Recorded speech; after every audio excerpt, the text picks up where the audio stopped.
우리가 항상 긍정에 대해서 얘기를 하니까 긍정을 비판하는 분들의 의견도 들어봐야 되지 않겠습니까? 그래서 오늘은 요거 긍정의 배신이라는 책을 한번 해보려고 합니다. 긍정의 배신. 긍정적으로 생각하라는 말을 들어본 사람이라면 누구나 이 책을 읽어야 한다. 오프라 윈프리, 디펙 초프라에게 말하노니 제발 이 책을 읽어라. 긍정적인 사고는 어떻게 우리의 발등을 찍는가.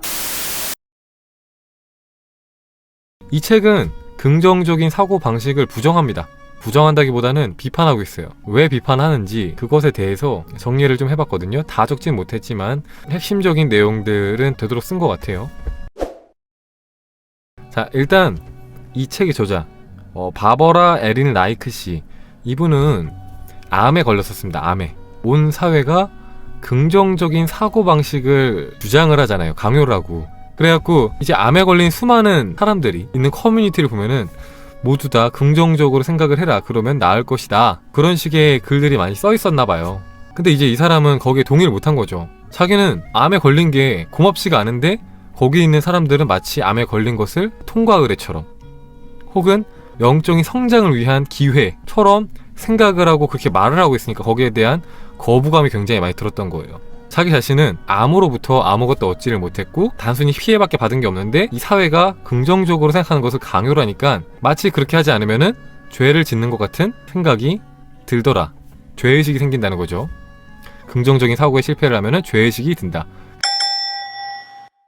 웃긴 게 두 번째 보면은 암을 치료한 혹은 암으로부터 살아남은 60%의 여성들이 자기가 살아남은 이유에 대해서 긍정적인 태도를 꼽았대요. 60%가 나는 긍정적인 태도 덕분에 살아남았다고 생각을 합니다 라고 말을 했대요. 그것에 대해서 부정하진 않지만 병이 필요하기 때문에 환자에게 걸린다는 생각이 너무나도 역겨웠다는 거죠. 그리고 면역체계가 암과 싸운다는 증거가 없고. 그러니까 무슨 말이냐면은 믿는 게 현실이 된다, 그리고 우리의 무의식이 현실에 반영이 된다 라는 생각은 우리가 아프든 우리가 뭐 좋은 일이 생기든 다 우리가 끌어당긴다는 거잖아요. 그러니까 우리가 아픈 것도 우리가 끌어당겼다는 건데 그런 생각이 너무 역겹다는 거죠. 이 저자는 암을 내가 끌어당겼다는 생각 자체가 너무 역겹다. 그게 두 번째고요. 우리 주변에 좋은 사람을 두고 있을 때 우리의 삶이 더 좋아진다. 사주 경영학이라는 책을 봐도 그렇고 우리 주변에 밝고 긍정적인 사람들이 있을 때 우리가 같이 그 시너지를 받아서 상승 효과를 본다고 했잖아요. 그죠? 그래서 우리의 주파수를 떨어뜨리고 우리를 부정적인 생각 혹은 파괴적인 생각으로 떨어뜨리는 사람들을 멀리하라는 식의 그런 얘기를 많이 하잖아요. 자기계발서에서. 그죠? 그걸 이제 들먹이면서 그런 식으로 나를 부정적으로 생각하거나 나를 끌어내리는 사람들을 모두 떠난다면은 당신은 왕따가 될 것이다, 외톨이가 될 것이다. 양자 물리학이 끌어당김 법칙을 증명하지 않는다. 양자 물리학이 원하는 것을 현실로 우리가 바꿀 수 있다는 것을 뒷받침한다 라고 말을 하는 것은 너무 논리의 비약이 심하다. 긍정적인 사고방식이 도입이 된 거는 칼뱅주의의 대안으로서 긍정적인 사고가 이렇게 시작이 되었지만 긍정적인 사고는 칼뱅주의의 유독한 요소를 여전히 보존하고 있다. 그것이 문제다. 그러니까 예를 들면 그런 거죠. 우리가 긍정적으로 생각하기 위해서 우리 자신의 내면을 가혹하게 판단하고 자기 반성에 너무나도 가혹해지기 때문에 칼뱅주의의 유독한 요소가 남아있다. 동기 유발 산업이 기업에 파고들어서 돈을 추구한다. 돈을. 하지만 동기 유발 산업이 현실을 교정할 수는 없고 단지 이 세상을 바라보는 생각하는 방식에 대해서 태도의 전환만 제안할 뿐이다. 또 이런 긍정적인 사고방식은 다운사이징의 시대의 구조 조정을 합리화하는 수단으로 쓰였다. 이런 이제 긍정적인 삶을 강요하는 미국의 진짜 초대형 교회들이잖아요. 초대형 교회들. 초대형 교회들이 모두 돈을 밝히고 기업화가 되고 있다. 그들은 재물을 하나님 위에다 놓고 전통적인 기독교에서 벗어났다. 윌로크리크 교회에서는 경영 전담팀이 있고 MBA 학위자가 2명이나 있으며 심지어 하버드 경영대학원에서 사례 연구 대상에 선정될 정도로 사업적인 면에서 최고의 영예를 얻었다. 그러니까 되게 사업적으로 변질됐다는 거죠.